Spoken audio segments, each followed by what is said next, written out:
My name's Gareth Ansel, and I'm the group editor of golfbusiness.com.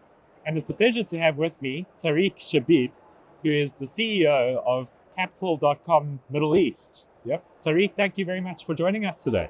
Thank you for having me. So why are you here at 24 Fintech? I mean, Saudi has moved so much since 2030 vision came out, and Fintech has become a real pillar for the industry here. We have seen regulation catch up and the country doing everything that they can to attract global Fintech players. And we're a brokerage that is very interested in the Saudi market and establishing a presence here. So 24 Fintech, Leap, FII, these are all must-do calendar events in the Saudi calendar year now here. So we're definitely here and excited to speak to all sorts of different stakeholders and seeing the environment really progress. And for our audience out there, can you tell us about capital.com? I know you mentioned obviously that it's a brokerage, but if you can just unpack that for us. Yes, we're a brokerage that is licensed around the world, in the UK, in Europe, in Australia, in the Middle East. We have been operating since 2016. Over 8 million people have opened an account with us. And what you can do on our platform is trade everything from commodities to equities to cryptocurrencies to foreign exchange through a derivative. That's all we are. Wow. What is demand like at the moment for capital.com? This part of the world? Is it growing? Are you seeing more? Yes, huge growth. I mean, we've just released figures. Last year, we had 1.2 trillion in trading volume on the platform. This first half of the year already saw a 35% growth on that. So we're seeing huge demand, especially in the Middle Eastern region. Here, people, since COVID, have become very self-directed in the investments that they want to do. It's a very young population, so a lot of the trends that we have been seeing from commodities trading, gold, oil, natural gas, which is very common here in the region because there's a lot of physical trade, is moving online. We're seeing a lot of interest in cryptocurrencies, but also for traditional things like Nvidia, Tesla, NASDAQ, S&P 500. So a lot of the very common global products people want to have access to from this region. And what is driving that self-directed investing in this region? That's a very good question. I think a lot of people were fed up with money managers charging high fees and wanted to have a go by themselves, and so more and more people are open to it. And now the key really for brokerages like us is to handhold people through the process of, I have no idea how to invest my own money, to I am confident to now be placing my own trades, right? And that's a really empowering mission to be on. And we see this across emerging markets from LATAM to Asia, where more and more people want to do this. And here in the Middle East, if you can catch them early and build trust, especially in the early stages, they become very, very sticky and trust you as a brand.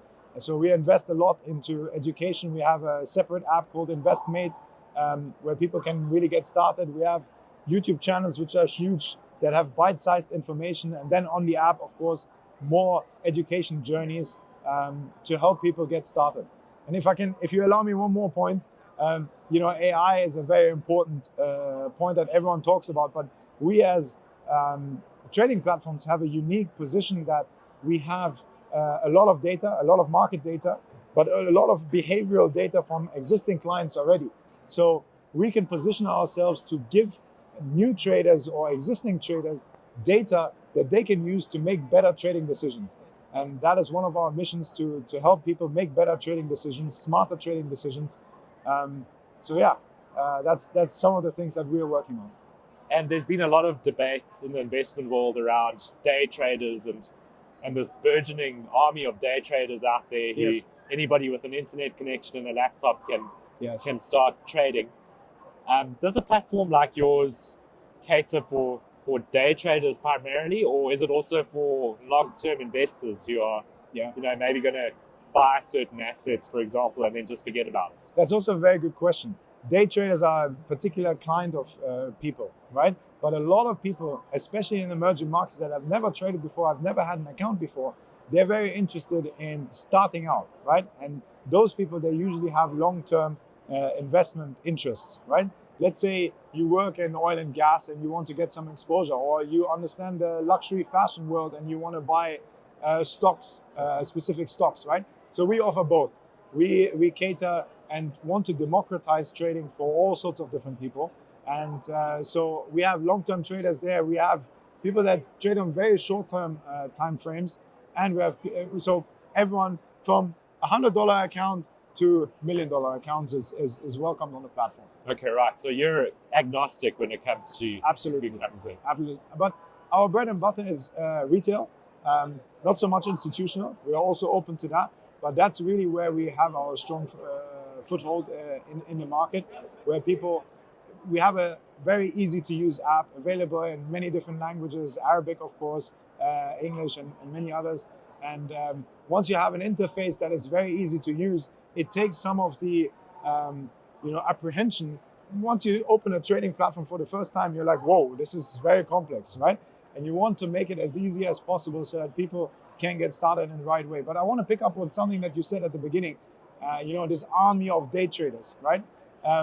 Unfortunately, in 2020, 2021, there was this rush of people that wanted to get in because they were sitting at home, not having anything to do.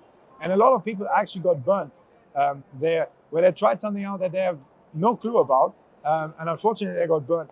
And what's really interesting is now there's this second wave of people that have tried it out, but dipped their toes, got burned, are sitting on the sidelines. They still have the intention of doing it, but they need that piece of education. And that's where we see this huge potential, where there is the demand now, but you got to invest a lot more in the sales cycle. You got to make it longer to get people across the line and add value to the relationship up front, so that people then actually trade with you for a longer period of time. And what are you seeing in Saudi Arabia as a market for you? Is it, what is the size of your market share, for example? I mean, if you look at some of the numbers here, they're astronomical, right? It's the biggest population. Over 7 million people have traded or bought crypto before, right? In a market that has over 30 million, that's a huge chunk of the population, right? I would argue that there's even more crypto traders than people that hold stocks, right? Which is the reverse of, if you look at the US market, 58% of the adult population holds stocks there, right? If you look here, crypto got so many people interested that now is the time where so many people want to invest, because the 18 to 25-year-old population is really digitally savvy. They are on social media the whole time. They also want to invest online, right? So the Saudi market is ripe for disruption and for players like us to take advantage of it across asset classes. I wouldn't just say cryptocurrencies. I think commodities, we're seeing over 50% of our flow in this region is actually on the commodities. There's a lot of people interested in gold, in oil, in the more traditional kind of things as well. It's interesting. So it's what people can see in their own home markets. Yes. But I think also what you said about cryptocurrencies, that's fascinating, because surely then this must be one of the first markets in the world where you've got such a high degree of cryptocurrency investing happening at that level. The penetration is one of the top 10 markets in the world, right? There's so many wallet addresses and so many people have tried it out. What I always say, what is really important is choosing an exchange or a broker, or whatever venue you're using that is regulated, because unfortunately the crypto regulation is still a little bit behind, and we have seen disasters like FTX and all these kind of things happen where people really got burned, and from one day to another the money is just gone, right? And that's why regulation is so important, and that's why we favor markets where there is robust regulatory environment, like here, the UAE, Jordan, Bahrain, where the consumer is protected. If anything happens, like for example us, we have something that's called a segregated account. So let's say you send us $1,000, that money gets put into a bank account, and if we go bust, you get that money back. And the money on your account is actually our own funds. So these are all small nitty-gritty things that people are waking up to, that is actually important when you start investing, to choose the right counterparty that you're dealing with. Tarik, it's been a fascinating discussion. Thank you so much for joining us today. Thank you so much for inviting me. Great. Thank you. Thank you. Cheers.